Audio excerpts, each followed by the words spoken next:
রাজধানীর Bashundhara ever care হাসপাতালে বেগম খালেদা জিয়ার পাশে আছেন পুত্রবধূ ডাক্তার জুবাইদা রহমান।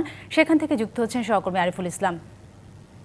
আরিফ, ঠিক এই মুহূর্তে তো জুবাইদা রহমান বেগম খালেদা জিয়ার পাশেই আছেন এবং তিনি আসার পর সেখানকার পরিস্থিতি কেমন দেখতে পাচ্ছেন, আর সেই সাথে জানাবেন মেডিকেল বোর্ড থেকে খালেদা জিয়ার শারীরিক অবস্থানে নতুন কোনো তথ্য পেয়েছেন কিনা।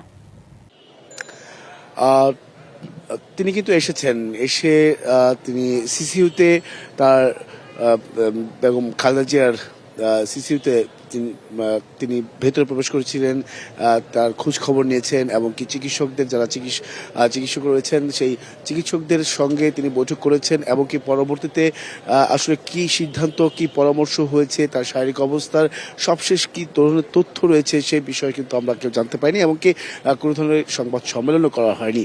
তবে তিনি কিছুক্ষণ আগেই ধানমন্ডিতে তার নিজ বাসায় তিনি গিয়েছেন, সেই তথ্যটা আসলে আমরা পেয়েছি। এমনকি হয়তোবা পরবর্তীতে তার শারীরিক সবশেষ পরিস্থিতি কি হতে পারে সেই বিষয়টা সংবাদ সম্মেলনের মাধ্যমে তুলে ধরা হবে, সেই বিষয়গুলো হয়তো আমরাও তুলে ধরতে পারবো।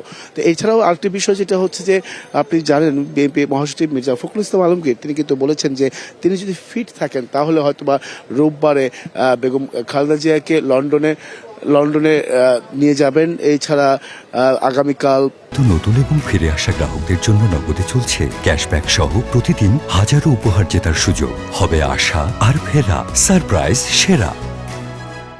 কাতার এয়ারলাইন্সের কাতার এয়ার অ্যাম্বুলেন্স সেটি হয়তো বা আসার কথা রয়েছে, সেই বিষয়গুলো কিন্তু মির্জা ফখরুল ইসলাম আলমগীর নিশ্চিত করেছেন। তো আসলে এটা অপেক্ষার বিষয়, অপেক্ষা করতে হবে তার সবশেষ শারীরিক অবস্থা কি এবং কি তার যাত্রাটা আসলে কবে নাগাদ হচ্ছে।